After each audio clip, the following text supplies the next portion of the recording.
Hello, আসসালামু আলাইকুম।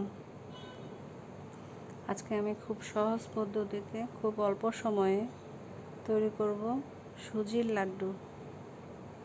প্রথমে আমি একটু ঘি দিয়ে নিচ্ছি 4 চামচের পরিমাণ।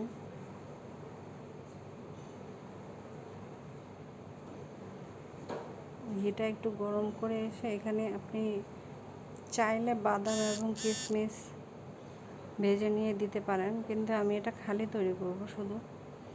তাই আমি এখানে দিয়ে দিচ্ছি 1.5 কাপ পরিমাণ সুজি। সুজিটা একটু ঘিয়ে ভাজা ভাজা করে নিয়ে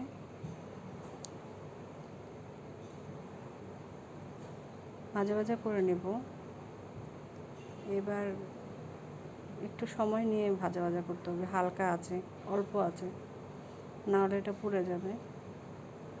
যখন এটা থেকে একটু স্মেল আসবে, তার মধ্যে দিয়ে দেব আমি একটু গোলমরিচের গুঁড়া আর সামান্য একটু লবণ।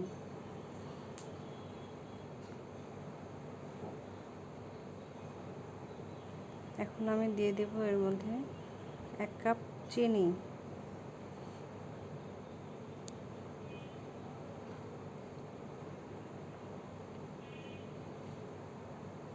অনেকভাবে অনেক রকম করে তো লাড্ডু খাওয়া যায়, আবার এই লাড্ডুটাও অনেক রকম করে বানায়।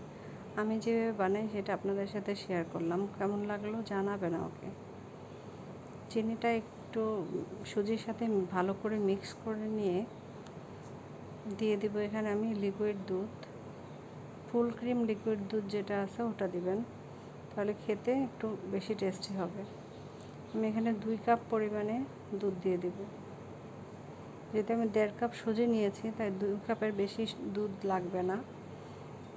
এরকম লিকুইড করে নিয়ে ভালো করে নাড়াচাড়া করে নিতে হবে, যাতে এখানে কোনো ল্যাম্পস না থাকে।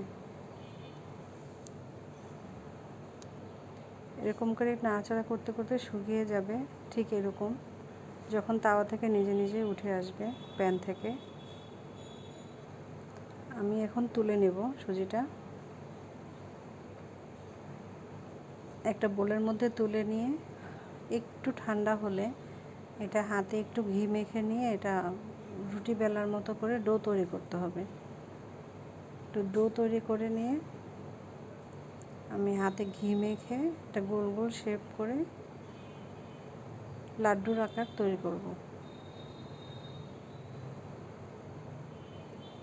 এখন এই লাড্ডুগুলো অনেকেই আছে শুকনো নারিকেলে কোট করে, আমি এটা গুঁড়ো দুধে কোট করে নিচ্ছি।